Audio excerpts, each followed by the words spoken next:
बाबा साहेब अम्बेडकर का एक कोट लिखा है, शिक्षा शेरनी का दूध है, जो पिएगा वही दहाड़ेगा। और इधर सीधा सीधा जो इन्होंने मांग की है उसके लिए भी एक कोट लिख दिया है, 1 रुपए की सगाई, समधनों की मिलाई, पाखंड की विदाई, सबकी इसी में है भलाई। इसको थोड़ा एक्सप्लेन कीजिए। हाँ जी, इसमें ये देखो, ये लिखा है, इसमें आपने जितनी शादियां देखी हैं, शादियों में जो समधी होते हैं उनकी मिलनी होती है ना, फिर समधनों की क्यों नहीं होनी? वायरल हो गया पूरा कार्ड, शादी पूरी वायरल हो गई। 5.5 करोड़ से 6 करोड़ के लगभग ये लोग देख चुके हैं। और अब तो इस कार्ड को छपे केवल मात्र 10 दिन हुए हैं। हम ये महसूस कर रहे हैं कि ये कार्ड तो साल 2 साल घूमेगा तो कितने लोगों तक जाएगा, कितने लोगों की आंखें खोलेगा, कितनों को बेहतर संदेश देगा। अब हम ऑफर आने शुरू हो गए, भाई हम तैयार हैं बिना दहेज की शादी करने के लिए, हम तैयार हैं 1 रुपए की सगाई के लिए। बहुत सारे लोगों को संदेश आने शुरू हो गए कि आपने बहुत अच्छा काम किया। मैंने हजारों शादी ऑब्जर्व की हैं, और वहां जब देखते हैं एक पंडा पुजारी किस तरह एक उंगली के इशारों पर सभी को नचाता है। ये कहता है दूल्हा को पैसे दो, दुल्हन को पैसे दो, और वो कहता है पैसे यहाँ रखो और पैसे उठा के जेब में। वो कितना लूट मचाता है, कितना मानसिक तौर पे गुलाम बनाता है। वो संस्कृत में जो श्लोक पढ़ते हैं वो कभी भी उनका हिंदी में अर्थ नहीं बताएंगे आपको, कभी भी नहीं बताएंगे। आप पूछो इनका क्या अर्थ है, वो एक ही कहेगा, छोड़ो आपको इनसे क्या लेना देना। अगर आप हिंदी में उनका अर्थ पूछोगे, उनके पोल पट्टी खोलते नमस्कार, हैं। आप देख रहे थे जनता लाइव, मैं हूं आप साथ रवीना। अक्सर हम जो लोग हैं वो ये दावे करते हैं कि जो हमारे महानुभाव रहे हैं, जैसे ज्योतिबा फुले हुए, बाबा साहेब अम्बेडकर हुए, सावित्री बाई फुले हुई, अन्य भी, हम उनके विचारधारा पर चलते हैं, हम उनके विचारों को आगे पहुंचाने का काम करते हैं। लेकिन ये दावे कहीं ना कहीं पिछड़े हुए नजर जब आते हैं कि जब हमारे सामने कोई एक वास्तविकता का एग्जाम्पल सामने आता है। अभी हम लोग हरियाणा के जींद में मौजूद हैं, और मेरे हाथ में जो आप ये कार्ड देख रहे हैं ये एक शादी का कार्ड है। लेकिन कोई नॉर्मल कार्ड ये नहीं है, ये एक ऐसा कार्ड है जो इन दिनों सोशल मीडिया पर काफी ज्यादा वायरल हो रहा है। इतना वायरल हो रहा है कि देश भर में इसकी चर्चा है, हर न्यूज चैनल, हर सोशल मीडिया चैनल इसके बारे में जानना चाह रहा है कि इस कार्ड पर जो चीजें लिखी गई हैं क्यों लिखी गई हैं। सुभाष कुंडू जी हमारे साथ है, और मैं आपको इसकी जानकारी ये देना चाहूंगी कि इस कार्ड पर जो लिखा गया है वो ये है कि पाखंड व प्रदूषण मुक्त शादी ये होने वाली है। शादी का एक कार्ड है, और साथ में शहीद भगत सिंह के कोई कोट लिखे हुए हैं, और ऊपर ये जो तस्वीरें आप देखेंगे, गौतम बुद्ध की तस्वीर है, गुरु नानक जी की है, ज्योतिबा फुले, छोटू राम, डॉक्टर अंबेडकर, भगत सिंह, ये सारे पिक्चर्स कार्ड के ऊपर है। और उसके नीचे ये सारी लाइंस लिखी गई हैं कि पाखंड और प्रदूषण मुक्त शादी होगी, बिना दहेज के शादी होगी, बिना पंडित के शादी होगी, बिना पुजारी के शादी होगी। ये सारी चीजों से हटकर आप समझिए, हम भारत जैसे देश में हैं जहाँ शादी को एक इवेंट की तरह किया जाता है, ब्राह्मण आते हैं, पुजारी आते हैं, उसी से पूरी शादी हो जाती है। और जब इस कार्ड पर ये लिखा गया कि बिना ब्राह्मण के शादी होगी, उसको लेकर विवाद हो गया है। हर लोग ये जो है जो वर है उनके पिता हैं, ये तो इनसे जानने की कोशिश करते कि ये आइडिया कहाँ से आया है। जो विचारधारा इतने साल पहले महात्मा ज्योतिबा फुले ने शुरू की थी, उन्होंने 1852 में जब ये चीज आगे रखी थी कि बिना पुजारी की शादी हो सकती है, बिना ब्राह्मण की शादी हो सकती है, उस वक्त उन्हें जो विवाद का सामना करना पड़ा था, क्या आज इनके साथ भी वो सारी चीजें हो रही हैं। और जब वो विचारधारा को आगे बढ़ाने की बात आ रही है तो ये हमारे सामने एक जीते जाते एग्जाम्पल है, वास्तविक एग्जाम्पल है, जो सही में उस विचारधारा को आगे लेकर जा रहे हैं। सुभाष कुंडू जी, आपके सामने आज हम लोग इसीलिए आए हैं क्योंकि ये कार्ड हमने देखा और हमारे अंदर भी वो क्यूरियोसिटी आई जानने की कि ये जो लिखा गया है इतना।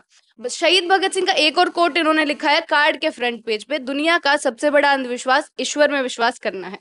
सपने वो नहीं जो हम सोते वक्त देखते हैं, सपने वो है जो हमें सोने नहीं देते। सबसे पहले तो एक जो सबके मन में है, जिसने भी कार्ड देखा सब ये जानना चाह रहे हैं कि आपके मन में ये सारी चीजें कैसे आई। ये सारी चीजें पहले से ही मौजूद हैं। इसमें आपने देखा गौतम बुद्ध के बारे में, गुरु नानक की जो शिक्षाएं हैं, आगे महात्मा ज्योतिबा फुले हैं, चौधरी छोटू राम हैं, डॉक्टर भीमराव अम्बेडकर हैं, शहीद भगत सिंह हैं। इनका सभी का साहित्य विचारधारा ये पहले से मौजूद है।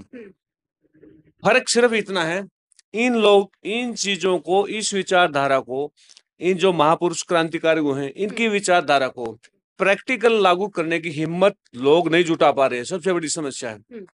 मैंने केवल हमारे महापुरुषों ने जो कहा है वो हम उसको एज इट इज उसको प्रैक्टिकल करने की हिम्मत जुटाई है, और ये अपने आप में एक बड़ा काम महसूस हुआ है। तो आपने जब ये कार्ड छपवा दिया सोशल मीडिया पर, आप तो देख ही रहे हैं कि डेली की डेली कहीं ना कहीं से ये कार्ड सामने आ जा रहा है। क्या इसको लेकर आपको लगा कि अलग तरीके से लोगों ने इसको लिया? क्या आपको विवाद भी दिखा इसके सामने साथ में? नहीं, इसमें विवाद कहीं भी नहीं है। हाँ। इस कार्ड को पूरे देश की जनता, विदेशों से भी मैसेज आ रहे हैं, पूरे देश से आ रहे हैं। देश के 28 राज्यों से और 5 केंद्र शासित राज्यों से मेरे पास मैसेज आ चुके हैं, और वो लोग कहते हैं हम इस शादी को खुद आकर देखना चाहते हैं। बिल्कुल, हम भी जानना चाह रहे हैं कि जब हमने उसी तरीके से शादी देखी, कोई भी हो, शादी में ब्राह्मण मेन भूमिका में रहते हैं, पुजारी रहते हैं, हर विधि विधान उनके तरीके से होता है। तो जो आपके घर में जो ये शादी होने वाली है, किस तरीके से होने वाली है?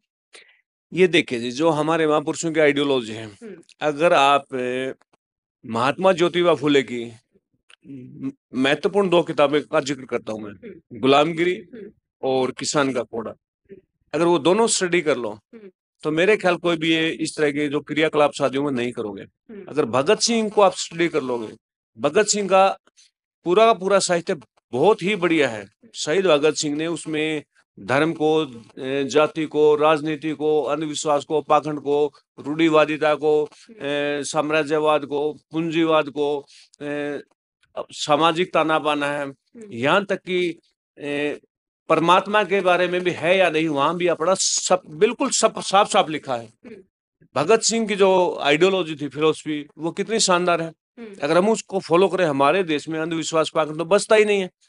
आप ये बताओ, हम खेती किसानी से जुड़े लोग हैं, जब हम जमीन में अनाज पैदा कर सकते हैं, हम अपने बच्चों को पाल पोस के उनको बेहतर जवान बना के फौज में, अर्चना, बीएसएफ, सीआरपीएफ, पुलिस इनमें भेजते हैं। हम अपने बच्चों को बेहतर खिलाड़ी बना के दुनिया भर में वो अपना परचम फैलाते हैं देश का। क्या हम लोग फिर ये अपने बच्चों की शादी खुद नहीं कर सकते हैं? कैसे होने वाली है? मतलब हाँ, हाँ। सबके हमने आशंका सी है कि होगी कैसे जी, शादी? जी। कैसे होगी? बिल्कुल सिंपल तरीका है। हवन यज्ञ का जहां तक मामला है, हवन यज्ञ के ऊपर एक तीसरी चौथी क्लास का बच्चा भी ये जानता है कि हवन यज्ञ में से ऑक्सीजन खत्म होगी, कार्बन डाइऑक्साइड पैदा होगी, सभी को पता है। फिर हम क्यों प्रदूषण फैलाएं? हवन भी नहीं होगा शादी में? हवन नहीं होगा। अच्छा। यहाँ भी समस्या यही है, ना हवन होंगे ना फेरे होंगे। फेरे की जगह एक दूसरे को माला पहनाई जाएगी, और ये हमारा खेती किसानी जो देश का मूल निवासी लोग हैं, वो सदियों से ऐसा करते आ रहे हैं। ये जो फेरे लेने वाली प्रथा तो ज्यादा पुरानी नहीं है। अच्छा। पहले बिल्कुल भी नहीं था। हमारे जो देश के मूल निवासी हैं, किसान हैं, आदिवासी हैं, ये सदियों से एक दूसरे को माला डालते हैं, और उसमें मैं आपको अगर हरियाणवी भाषा में समझाऊं, इसको आम चुनरी तो हिंदी में बोलते हैं, हरियाणवी भाषा में कहते हैं इसको लत्ता उड़ा दिया है। तो लत्ता उड़ाना वाला वही तो परंपरा, हमारी सदियों हजारों साल पुरानी परंपरा है। तो ये जो विचारधारा है आपके कार्ड से साफ नजर आ रही है, आपकी बातों से भी, आप इसकी तरफ कब आकर्षित हुए? कब आपको ये सारी चीजें अच्छी लगने लगी? और क्या आपके परिवार ने विरोध किया जब आपने ये चीजें सामने रखी कि शादी ऐसे होगी? देखो, आप किसी भी शादी को ऑब्जर्व करो, मैंने हजारों शादी ऑब्जर्व की हैं, और वहां जब देखते हैं एक पंडा पुजारी किस तरह एक उंगली के इशारों पर सभी को नचाता है। ये कहता है दूल्हा को पैसे दो, दुल्हन को पैसे दो, और वो कहता है पैसे यहाँ रखो, और पैसे उठा के जेब में। वो कितना लूट मचाता है, कितना मानसिक तौर पे गुलाम बनाता है। वो संस्कृत में जो श्लोक पढ़ते हैं, वो कभी भी उनका हिंदी में अर्थ नहीं बताएंगे आपको, कभी भी नहीं बताएंगे। आप पूछो इनका क्या अर्थ है, वो एक ही कहे, छोड़ो आपको इनसे क्या लेना देना। अगर आप हिंदी में उनका अर्थ पूछोगे, उनकी पोल पट्टी खोलती है। ये जो अपना अंधविश्वास पाखंड बनाए रखना चाहते हैं, लोगों को मानसिक गुलाम बनाए रखना चाहते हैं। मुगलों ने और अंग्रेजों ने हमारे को फिजिकल गुलाम बनाया, और ये जो पंडा पुजारी वर्ग है, ये हमारे को मानसिक तौर पे, गुलामी तौर पे गुलाम बनाता है, और वो सबसे खतरनाक है। फिजिकल गुलाम, जैसे आप को किसी ने बंधक बना लिया, वहां से तो आप कहीं ना कहीं छुटकारा छूटे भाग जाओगे, आजाद हो जाओगे। अगर आप दिमागी तौर पे गुलाम हो गए, तो आप पीढ़ी दर पीढ़ी, अगली पीढ़ी को, उनके बच्चे, अगलों को, फिर अगली पीढ़ी को, पीढ़ी दर पीढ़ी वो गुलामी चलती रहती है। ये सबसे खतरनाक है, हमने इस गुलामी को तोड़ना है। तो आपने जिस प्रकार से बताई सारी चीजें, और आपने ये भी स्पेशली किया कि बिना दहेज की भी शादी होगी। हरियाणा में हम बात करते हैं जहां से इतने सारे केसेस सामने आते हैं, दहेज ना मिलने पर किस प्रकार से लड़कियों को प्रताड़ित किया जाता है, उनके घर वालों को प्रताड़ित किया जाता है। तो ये सारी चीजें करके क्या आपको लग रहा है कि एक अलग सी क्रांति की शुरुआत आपने कर दी है? जी, इसमें जैसे लड़की का परिवार वो रिश्ते के लिए आया था, तो उसी टाइम उसके साथ एक दो रिश्तेदार भी था। वो कहता भाई लड़की का रिश्ता आप लेना चाहते हो? हम बिल्कुल लेना चाहते हैं। तो वो कहता आपकी कोई डिमांड? हाँ जी, बिल्कुल डिमांड है और शानदार डिमांड है। तो लड़की का पिता तो नहीं बोल पा, लेकिन जो साथ वाला था वो कहता हाँ जी बिल्कुल, आप बताओ तो सही, वो आपकी वो शानदार डिमांड भी पूरी करेंगे। माँ जी, हमारी पहली डिमांड है कि दहेज बिल्कुल नहीं लिया जाएगा किसी भी हालत में, किसी भी कीमत पर। आप लोग उसके लिए प्रेशराइज करोगे, किसी रिश्तेदार को बुलाओगे, नहीं ये सामान तो होता, ये तो होता, वो बिल्कुल नहीं लिया जाएगा। और 1 रुपए की सगाई होगी और किसी तरह का इसमें ढोंग, पाखंड, अंधविश्वास, दिखावा वो बिल्कुल भी नहीं चलेगा। तो आ- वो आपने जैसे बताया कि देश भर से कॉल आपके पास आए, देश भर से आपके पास कमेंट्स आए। हाँ, एक तरफ तो आपको सपोर्ट करने वाले लोग होंगे जो इस हाँ, विचारधारा को हाँ, फॉलो करते हैं, लेकिन हाँ, दूसरी तरफ वाले लोग भी तो होंगे हाँ, जो हिंदुत्व की बात करते हैं।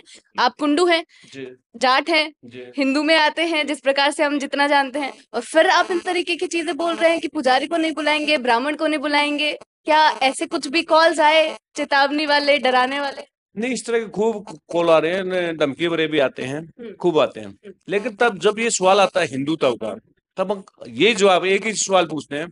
जब हम दिल्ली के बॉर्डर पर 13 महीने बैठे थे, तब हमारे को आतंकवादी बोला गया, खालिस्तानी बोला गया।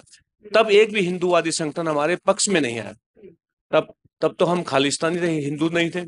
और अब हमारे को बोला कि आप हिंदू हो, हिंदू बने रहो। इसमें अगर आप धर्म के ऊपर अगर बात आती है, आप ये सुप्रीम कोर्ट का फैसला पढ़िए। 11 दिसंबर 1995 का सुप्रीम कोर्ट का फैसला, 3 जजों की बेंच का, उसे क्लियर कट फैसला है कि हिंदू कोई धर्म नहीं है, यह एक गाली के समान है। और ये शब्द बैन है, कानूनी तौर पे शब्द बैन है। वो कहीं नहीं बताया जा रहा आपको मीडिया में। अभी उसके बाद जब ये मणिपुर घटना के बाद, महिला किसान मेवात के दंगों के बाद, जब ये हिंदू शब्द किसी ने सुनना ही बंद कर दिया, तब कहना शुरू किया सनातनी है, हम सनातनी हैं। अब ये बताओ, सनातनी कहीं रिटर्न में भी नहीं है। ये शब्द हर बार बार बार क्यों धर्म बदले जाते हैं? कभी कहते हैं हम हिंदू हैं, कभी हमारे को सनातनी बनाया जाता है, कभी हमारे को बताते आप वैदिक हो, कभी बताया जाता आप आर्य हो। तो वास्तव में अगर इन चीजों को आप फॉलो करें, 1892 में अमेरिका के शिकागो में सर्वधर्म सम्मेलन था। उसमें सभी धर्मों की तरफ से कोई ना कोई प्रतिनिधित्व था। और हमारे देश का जो प्रतिनिधित्व करते थे स्वामी विवेकानंद। स्वामी विवेकानंद के जो गले में पट्टा था, उसमें ना हिंदू था, ना सनातन था, ना वैदिक था, ना आर्य था। उसमें लिखा हुआ था ब्राह्मणिज्म, यानी ब्राह्मण धर्म। तो फिर हिंदू कहाँ से धर्म हुआ? तो आप ये सारी चीजें जो बोल रहे हैं और एक कार्ड बनवा दिया, शादी कर, डर नहीं लग रहा है चीजों को लेके कि एक अलग तरह, क्योंकि जब भी कुछ नई चीज आती है, इतिहास रहा है हमारा, जब भी कोई नई चीज शुरू की जाती है तो इतने विवादों का सामना करना पड़ता है, ऐसी ऐसी चीजों का सामना करना पड़ता है कि हम सोच नहीं सकते हैं। तो आपको डर नहीं लगा? देखो जी, जिन तरीकों से हमारे दादे परदादे सदियों हजारों सालों से करते आ रहे हैं, वही तरीका हम फॉलो कर रहे हैं। हजारों सालों से जो हमारे पुरखे थे, उसमें कहीं हवन यज्ञ नहीं था, कहीं फेरे नहीं थे। और अब तो वैज्ञानिक तरीके से भी साबित हो चुका है। हमने चैलेंज करके हम 10 करोड़ का इनाम रखा है। अगर हवन यज्ञ से पर्यावरण साफ होता है, प्रदूषण नहीं फैलता, कोई वैज्ञानिक तरीके से साबित करो, 10 करोड़ का इनाम रखा है। मतलब आप इन सारी चीजों में भी आ गए? हाँ बिल्कुल, 10 करोड़ का ये इनाम हाँ। बिल्कुल मिलेगा। कोई ये साबित करे कि हवन से प्रदूषण नहीं फैलता, ये साबित कर दो, 10 करोड़ का इनाम मिलेगा। आपने एक और चीज इसमें लिख रखी है, जिस प्रकार से आपने लगातार किसानों का भी जिक्र किया, किसान आंदोलन सदियों तक याद रहेगा, कमेरा वर्ग। इस शादी में जब आप ये शादी करने वाले हैं, बिना हवन के होने वाली है, कौन कौन लोग शामिल होने वाले हैं? कैसी और भी लोग आएंगे? क्या सामाजिक कोई एक, क्या बोलते हैं, मैसेज देने का भी काम किया जाएगा? जी, किसान आंदोलन से हमने बहुत सारी चीजें सीखी हैं और किसान आंदोलन की टीस हम कभी नहीं भूलेंगे। इस शादी में विशेष रूप से किसान आंदोलन से जुड़े लोग आएंगे, हरियाणा के खापों से लोग आएंगे, देश भर के सामाजिक कार्यकर्ता आएंगे, स्पेशली आएंगे। इन चीजों को लोग, अभी पीछे हरियाणा पंजाब में फ्लड आई थी, बाढ़ आई थी, वहां बाढ़ में डूबे लोगों की मदद के लिए क्या कोई सनातनी, कोई हिंदूवादी संगठन आया? एक भी नहीं आया। हम ही किसान मजदूर कमेरा वर्ग के लोग आपस में मदद कर रहे थे। ये कमेरा लोग ही एक वर्ग है, जो कमेरा वर्ग, यही हर समस्या में, हर प्राकृतिक आपदा में यही एक दूसरे के काम आते हैं। मैं एक भी पंडा पुजारी कहीं बाढ़ में काम आया हो, एक भी पंडा पुजारी कहीं किसान आंदोलन में काम आया हो, एक भी पंडा पुजारी हमारी जो बेटियां दिल्ली में जिनको कितने बुरी तरीके से जलील किया गया, पीटा गया, बेइज्जत किया गया, एक भी पंडा पुजारी उनके समर्थन में नहीं आया, एक भी हिंदूवादी संगठन में नहीं आया। तो हम उन क्या चाटेंगे हम ऐसे हिंदूवादी संगठनों को किस काम के? वो जो हमसे जो नफरत करते हैं वो संगठन हमारे लिए किस काम के? हम किसान कमेरे लोग हैं, जितने भी देश में मजदूर लोग हैं, किसान लोग हैं, ये सभी के सभी कमेरा वर्ग है, ये एक है। ये सारा अब एकजुट हो रहा है, तभी इन लोगों को तकलीफ हो रही है। अब इस तरह की शादियां, अब इस कार्ड की नकल में मेरे पास 50-60 से ज्यादा मैसेज आ लिए और कई कार्डों के तो मेरे पास कॉपी भी भेज दें। इसी को मॉडिट इसी के 2 बंदों के ऐसे फोन आए जिनके कार्ड शादी के छप चुके थे। उन्होंने छपे छपाए कार्ड वो एक तरफ कोने में फेंक दिए और इसी की तर्ज पे वो सारे के सारे छपवाए उन्होंने। अच्छा। ये एक बदलाव का संकेत है, मतलब एक नई तरीके की क्रांति शुरू हो गई है। बिल्कुल हो गई है। 17 शादियों के तो मेरे पास ऑफर आ चुके हैं, ये जैसी शादी ये है आप हमारी ऐसे ही करवाओगे और ये ट्रेंड खूब चलेगा। अब ये बताइए, यहाँ से एक सवाल होता है कि आपने कब सोच लिया था ये? क्या पहले ही सोच लिया था कि जब बच्चों की शादी होगी तो इस प्रकार से शादी की जाएगी? और क्या आपकी शादी भी ऐसे हुई थी या कैसे हुई थी? नहीं देखो, उस वक्त क्या थे, मैं बिल्कुल अकेला ही था, मेरा विरोध किसी ने नहीं सुना, वो नजरअंदाज कर दिया। अच्छा। हाँ, उस टाइम मेरी उम्र भी कम में थे, युवावस्था में थे, कोई 19-20 साल के थे। हालांकि वैचारिक तौर पे तब भी मैंने विरोध किया था, भाई दहेज नहीं लेंगे 1 रुपए की। आपकी शादी में, आपके टाइम में, उस टाइम में? हाँ, हाँ। लेकिन मैं छोटा होने के नाते जितने बड़े बुजुर्ग रिश्तेदार सभी ने मतलब माना नहीं? चुप चुप करा दिया मेरे को। तो विरोध करने की अकेले के बच्चा ही था मैं उन सभी के सामने, वो गुंजाइश नहीं थी। तो अब मैं अपने पैरों पे खड़ा हूँ, बच्चों को मैं इस लाइन में लेके आऊँ कि वैचारिक लाइन में, और मैं जितने भी हमारे महापुरुष हैं इनकी सब की मैं वैचारिक विचारधारा, इसके हम एग्जीबिशन लगाते हैं, बाकायदा बुक्स वगैरह जनता में बेचते हैं। अब मेरे पास आते हैं, भाई आपने किस आधार पे छाप दिया ये शहीद भगत सिंह की कोटेशन? तो मैं सभी को जवाब देता हूँ, शहीद भगत सिंह की किताब में एक लेख है, मैं नास्तिक क्यों हूँ, उसमें साफ साफ लिखी है, मैं स्टडी करो, पढ़ो। इतने सारे कोट्स आपने लिख दिए हैं, पूरा कार्ड, मतलब आप देख सकते हैं कि अगर आप इस कार्ड को पढ़ेंगे तो शायद आप ही कहीं अलग दुनिया में चले जाएं।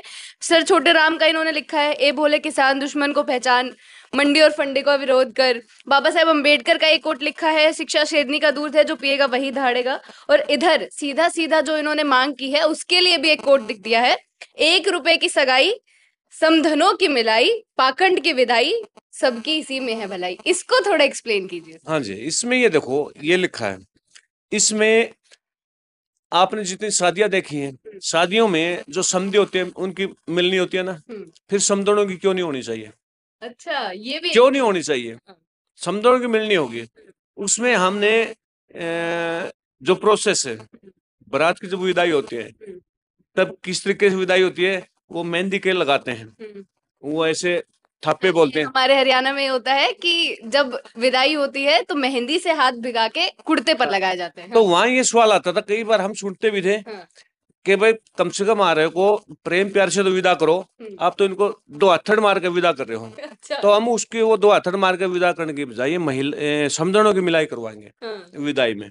मतलब सारे रीति रिवाज भी बदली होंगी, कुछ अलग तरीके का रहेगा। बिल्कुल सामान्य, साधारण, सरल, जो जितने खर्चीले हैं, उबाऊ हैं, तंग करने वाले हैं, वो सारे निकल।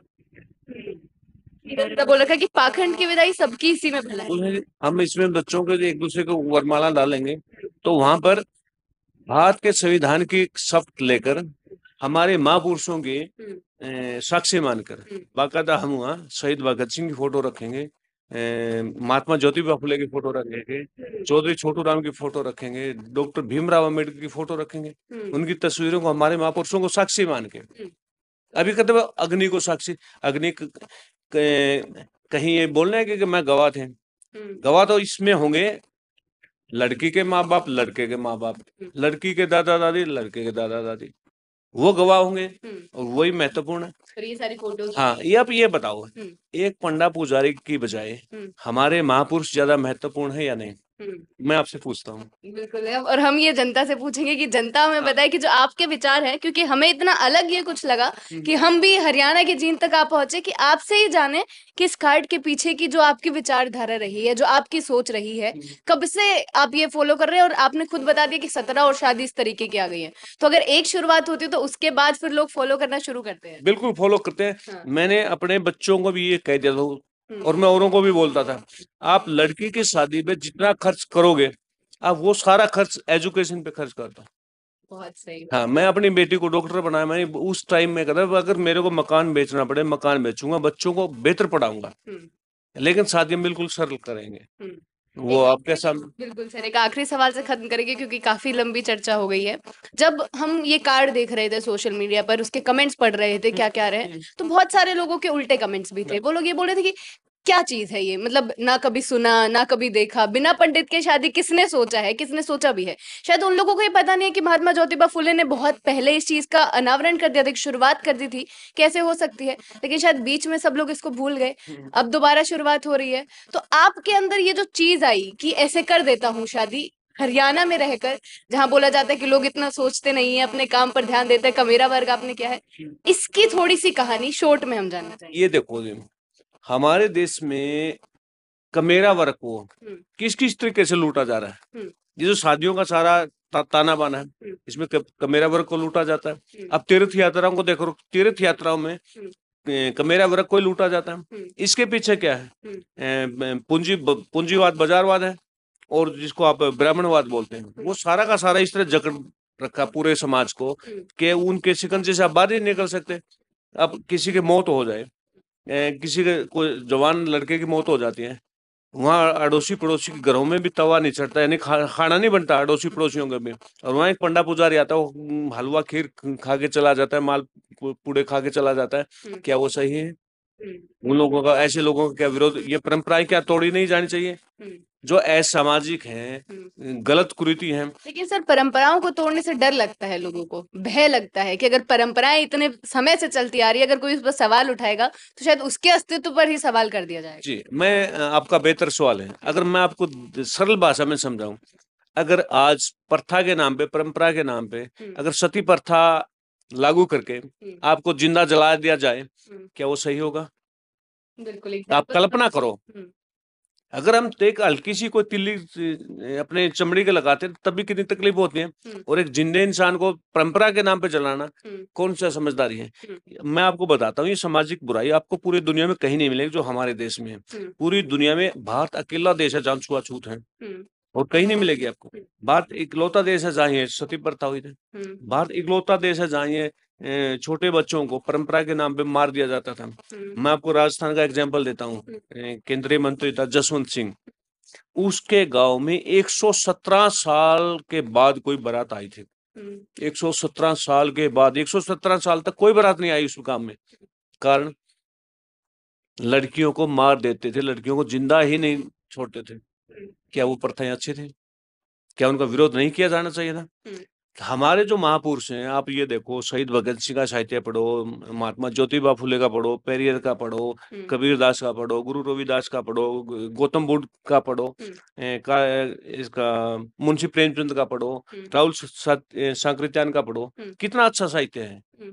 हमने अच्छे लोगों को फॉलो करना चाहिए या पाखंडियों को फॉलो करना चाहिए? जी, एक बात बताइए, हमारे देश में पंडा पुजारी और मंदिर की व्यवस्था होनी चाहिए, या बेहतर अध्यापक और बेहतर स्कूल बिल्डिंग होनी चाहिए, अच्छे बच्चों के लिए किताबें, अच्छा स्वस्थ भोजन, साफ सुथरा माहौल होना चाहिए? ये आप तो ये बोल रहे हैं और हम सहमत भी हैं, लेकिन जब हम अपने देश की बात करते हैं, क्योंकि आपने सही में गिनवा दिया कि जो सिर्फ हमारे देश में होता है, जो कहीं नहीं होता है, और यही सवाल उठता है कि जब ये ऑप्शंस रखे जाते हैं लोगों के सामने कि उनको मंदिर चाहिए, शिक्षा चाहिए, क्या चाहिए, तो आप भी भली भांति वाकिफ हैं कि वो लोग किसको चुनते हैं। नहीं, कोई भी नहीं मांगता। एक आप बताओ, हरियाणा में गढ़ी सांपला में चौधरी छोटू राम की मूर्ति लगाई है, किसी भी किसान ने मांग नहीं की। गुजरात में सरदार पटेल की मूर्ति लगाई, ना किसी किसान ने मांग की, ना किसी पटेल ने मांग की। जो चीज हम मांग रहे हैं वो हमारे पास जबर थोपते हैं। हम मांगते हैं भाई छोटू राम के नाम पे आप यूनिवर्सिटी बनाओ, पीजीआई बनाओ, एम्स बनाओ, सरदार पटेल के नाम पे आप टॉप की आईआईटी, आईआईएम बनाओ, यूनिवर्सिटियां बनाओ। जो मांगते हैं वो नहीं दे रहे। आप पीने का साफ पानी मांगोगे वो नहीं मिलेगा, वहां दारू का ठेका जरूर खुलवा देंगे। ईंट भट्ठों के पास भी आपको शराब का ठेका मिल जाएगा, लेकिन पीने के पानी की व्यवस्था कोई सिस्टम नहीं करवाता। क्या हमारे सिस्टम में गड़बड़ी नहीं है? पूरी दुनिया में सबसे ज्यादा हंगर इंडेक्स में हम 120 देशों में 111वें पे हैं। तो फिर कौन सी तरक्की है? बांग्लादेश, पाकिस्तान, श्रीलंका, भूटान, नेपाल, ये भी हमसे आगे हैं हंगर इंडेक्स में, हैप्पीनेस इंडेक्स में। जो वास्तव में विकास का सूचकांक होता है, केवल अर्थव्यवस्था नहीं, उसमें बहुत सारी चीजें होती हैं। एजुकेशन होती है, हेल्थ सिस्टम है वो कितना अच्छा है, आपका राशन प्रणाली सिस्टम वो कितना बेहतर है। ये नहीं आप 5 किलो अनाज दे रहे हैं, वो अनाज बेहतर भी होना चाहिए। पूरी दुनिया में एक अच्छा अनाज बांटा जाता है, यहाँ गला सड़ा। आप यहाँ भिखारी क्यों बना रहे हो? आपको 5 किलो अनाज की जरूरत है या आपको सरकारी नौकरी मिल जाए उसकी जरूरत है? ये बताइए आप। चलिए, बहुत सारे सवाल हैं आपके और जो है। हाँ। अब सरकारी विभागों को सभी को तबाह किया जा रहा है। हमारी फौज सेना तक प्राइवेट कर दी। जितने सरकारी महकमे थे, LIC, BSNL, रेलवे, सारे ठेके पे कर दिए। देश किस दिशा में जा रहा है ये सोचना पड़ेगा। ये हम किसान मजदूरों को चिंता करके कमेरा वर्ग को एकजुट होना पड़ेगा और कमेरा वर्ग को इस देश की व्यवस्था खुद संभालनी होगी। लेकिन फिर भी जितना भी आप सवाल कर रहे हैं, जितनी भी चीजें, फिर भी जनता तो प्यार उन्हीं को दे रही है। जनता तो नहीं, बिल्कुल नहीं दे रही है। आप ये बताओ, आज तक एक भी आदमी ने मंदिर बनाने के लिए कभी देश में रोड जाम किया? बताइए। लोग पीने के पानी के लिए रोड जाम करते हैं, लोग बिजली के लिए रोड जाम करते हैं, लोग नौकरियों के लिए रोड जाम करते हैं। कभी सुना मंदिरों के लिए रोड जाम? कभी नहीं हुआ, क्योंकि वो उसकी जरूरत ही नहीं है, कोई भी नहीं चाहता। कौन मांगता है मंदिर? मंदिरों की भूमिका आपने किसान आंदोलन में देखी। कोरोना काल में हमने अपनी आंखों से देखा है, गुरुद्वारों वाले बना बना ताजा भोजन डोर टू डोर बांट रहे थे और मंदिर वालों ने लॉक कर दिया, किसी चलो भागो मजदूरों, तुम्हारे यहाँ क्या काम। किसी मंदिर वाले ने एक पैसा भी नहीं खर्च किया जनता की सेवा में, जबकि हमारे मंदिरों में अरबों खरबों रुपया जमा है। वो किस लिए है? वो जनता का है या पंडे पुजारियों का है? ये सबसे बड़ा सवाल है। जनता का तो जनता के हित में होना चाहिए। वो पंडे पुजारी क्यों मालिक उसके? वो पैसा जनता का है, ना कि पंडे पुजारियों का। तो ये जो आपकी शादी होने वाली है, 8 दिसंबर को ये शादी है। हम पहले आगे बातचीत कर गए क्योंकि उस दिन का हमें खुद नहीं पता कि आप कितने बिजी रहने वाले, जब इतने लोग उस शादी में आने वाले सिर्फ देखने के लिए कि होगी कैसे शादी। क्या ये पहला कदम मान लिया जाए अंधविश्वास के खिलाफ? अंधविश्वास के खिलाफ वैसे तो हम संस्थाओं के हिसाब से, मैं तक्षशिला सोसाइटी हरियाणा से जुड़ा हूँ, वो अंधविश्वास भागने के खिलाफ काम करती है। हरियाणा विज्ञान मंच से जुड़ा हूँ, हरियाणा ज्ञान विज्ञान समिति से जुड़ा हूँ और ये संस्थाएं पूरे देश की हैं। पूरे देश की संस्थाओं को मिला के एक फेडरेशन है, FIRA, federation of Indian rationalist association, और ये पूरी दुनिया में काम करता है। 150 से भी ज्यादा देशों का जो सम्मेलन होता है यहाँ अपने भारत में भी आते हैं। ये कोई आज की नहीं ये विचारधारा है, ये गौतम बुद्ध से भी पहले चारवाक हुए थे जिन्होंने ये कॉन्सेप्ट दिया। गौतम बुद्ध ने एक कॉन्सेप्ट दिया की शादी होने वाली है, लेकिन पूरे हरियाणा में क्या, मेरे हिसाब से पूरे भारत में ऐसी पहली शादी होने हाँ, क्योंकि ये हमारे महसूस नहीं था अपने आप में ये पहली है। जब लोगों के फोन आए, अब मेरे पास जो बताते हैं भाई इस ट्विटर हैंडल पे इतने लाख लोगों ने देखा, इस पे इतने लाखों ने, वो मेरे को और ही लोग डाटा भेजते हैं। वायरल हो गया पूरा कार्ड, शादी पूरी वायरल हो। 5.5 करोड़ से 6 करोड़ के लगभग ये लोग देख चुके हैं और अब तो इस कार्ड को छपे केवल मात्र 10 दिन हुए हैं। हम ये महसूस कर रहे हैं कि ये कार्ड तो 1-2 साल घूमेगा तो कितने लोगों तक जाएगा, कितने लोगों की आंखें खोलेगा, कितने लोगों को बेहतर संदेश देगा। अब ऑफर आने शुरू हो गए, हम तैयार हैं बिना दहेज की शादी करने के लिए, हम तैयार हैं 1 रुपए की सगाई के लिए। बहुत सारे लोगों को संदेश आने शुरू हो गए कि आपने बहुत अच्छा काम किया। चलिए सर, यहीं पे खत्म करेंगे। जितने हमारे सवाल थे सभी सवालों का इन्होंने जवाब दे दिया है। कोशिश यही थी कि जो आपके मन में सवाल थे इस कार्ड को लेकर, इस शादी को लेकर कि शादी आखिर होने कैसे वाली है, ये नया तरीका क्या है, ये अनोखा तरीका क्या है, ये इनसे जानने की कोशिश की है। जिस दिन शादी है उस दिन भी शायद हम लोग यहाँ मौजूद होंगे और आपको दिखाने की कोशिश करेंगे कि असल में शादी हुई कैसे है। जो लोग वहां पर आएंगे किस प्रकार की मैसेज वो जनता को देंगे, किस प्रकार की नई चीजें उनके सामने रखेंगे, वो भी आप तक पहुंचाएंगे। बने रहे हमारे साथ। शुक्रिया। पूरी दुनिया देखेगी, हम इसको लाइव चलाएंगे। अच्छा, शादी लाइव चलने लाइव चलाएंगे, लाइव में के पूरा देश देखे ताकि। चलिए, बहुत बहुत शुक्रिया आपका, शुक्रिया।